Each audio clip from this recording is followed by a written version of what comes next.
couple of people were digging around and asking, how is it that his daughter did all these things? She got an engineering degree from MIT and from Stanford and a business degree from Cambridge. Like, what kind of parent creates and upbrings children like this? And I'm here to share with you the kind of man that raises children like me. Parents, if you're wondering, how do I get my child to change not just Kenya, but the world? Live it. Our children learn by how we show up in this world. And people here have stolen my speech because I was going to talk about how he gave 110% to everything. He never needed to tell Joey or I, work hard, read hard, because we saw him. We saw him do it. Even before I was born, he was reading the Bible cover to cover every year. And on hard years, like 2022 was a hard year in our family, he read the Bible cover to cover twice. And there's a competition, and I'm the slowpoke in my family, but because we saw him live it, we were inspired to be it. That's the easiest way to teach your children to change the world. It's not telling them, it is doing. And because he never used to talk about his reading of the Bible, he actually just used to show it. Now, when we talk about his work and his pursuit of excellence,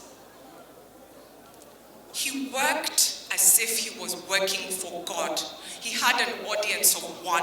Anything he was doing, he was working for God and God alone. And we saw it. Let me tell you, this man, when I was already in college and Joey was about to go into college, he went back to university in Nairobi with my peers. I'm not sure about you, but I wouldn't be that humble. I'm not sure I could make it with Gen Z in class. And he was in class with my classmates. Now let me set the stage for you. He's in the parallel program. He's based in Laikipia Air Base. He's commuting between Nanyuki and Nairobi for classes, for exams. And those of you who've been to University of Nairobi know it's not an easy path. And Operation Linda Inchi was fully in session, and he had a lot of responsibilities in Laikipia Air Base across the borders, and this man excelled. He got a first-class honors with my generation. He was in class with my peers. How could I not but be this? I'll tell you another short story. In 2005, he was posted to France. My father does not speak French, but he did not at that point. He had 6 months to learn a new language from scratch because failure was never an option in his mind. Do you know the man learned French? And he had to pass to a certain level for them to accept him. It was Napoleon Bonaparte School, the best military school in France. The man did not know French, but he didn't tell his bosses, I can't do it. He jumped right into it, full energy. He had such a big heart for this nation. In closing, I'll tell you of his love for Kenya and his loves that you haven't heard of before. He had a big love for his family. He took me to school. Every day he was in the country for all of my elementary school. He loved his family. Fathers, show up for your family because your presence makes a difference.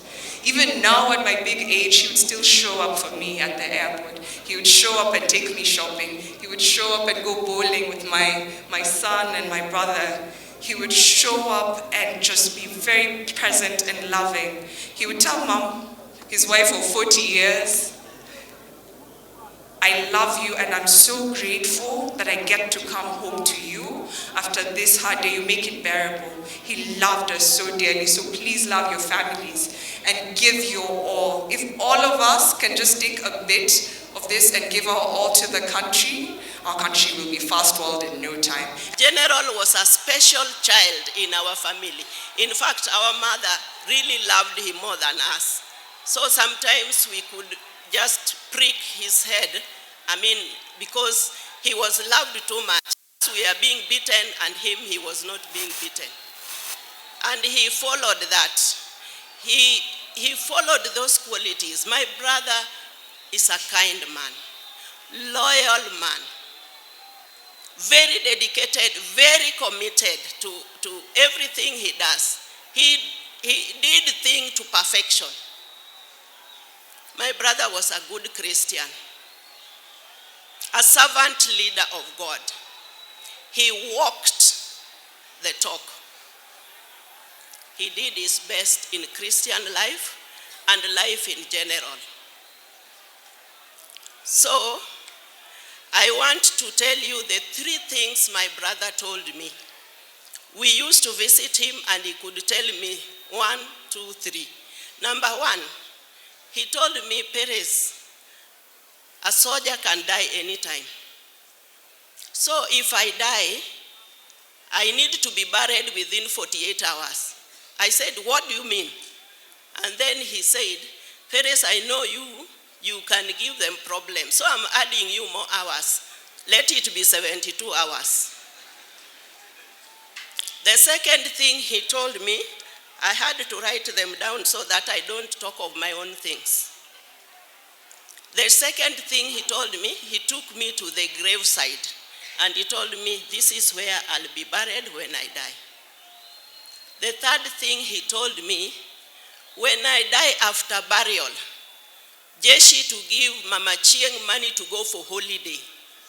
So Jeshi, you have work to do. Mama Chieng must go on holiday. 3 things.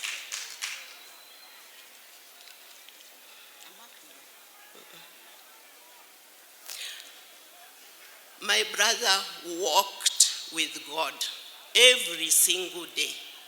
I remember we have been organizing for Baba's birthday, and today was Thanksgiving to the church. So we prepared everything. Little did I know, my brother was organizing his death. So, what I want to say, that my brother has fought a good fight. He has won the race. Undalawa mogeno mio an kango enyimpi ukata mwandu magpin kata sunga magpin magawe yoni Yesu